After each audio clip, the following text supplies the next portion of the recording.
আমরা শুধু বাইক বিক্রি করি, বাইকে ট্যুর করি তাই না, আমরা এক একটা ফ্যামিলির সাথে বন্ধুত্ব স্বরূপ আমরা আয়োজন করি, ভ্রাতৃত্ববোধ আয়োজন করি। আমরা এটাই চাচ্ছি, এটাই আমাদের চাওয়া। আমরা বন্ধুসুলভ আচরণ করব সবার সাথে, মা বাবার সাথে, ভাই বোনের সাথে, ফ্রেন্ডশিপ সবার সাথে হতে পারে।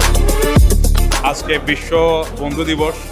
তো এই বন্ধু দিবসে যারা একত্রিত হয়েছে, এখানে যাদেরকে দেখছেন সবাই কিন্তু আসলে আমাদের কাস্টমার, এবং একজনের সাথে একজনের কিন্তু পূর্ব কোনো পরিচিতি ছিল না। আমাদের ইয়ামাহা রাইডার্স ক্লাবে জয়েন করেছে সব অপরিচিত মুখ কিন্তু এখন খুবই পরিচিত, যাদেরকে ছাড়া আসলে দিন কাটে না।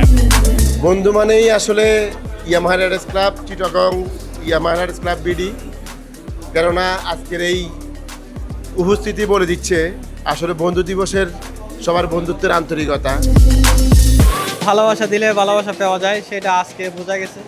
এতগুলো আসলে অচেনা পাখির মতো উঠতে উঠতে যেখানে এদিক সারা বাংলাদেশে ঘুরে বেড়ায়, এই পাখিগুলো কিন্তু আমাদের সাথে আজকে কিন্তু এই ফ্রেন্ডশিপ ডেতে এখানে হাজির হয়েছে।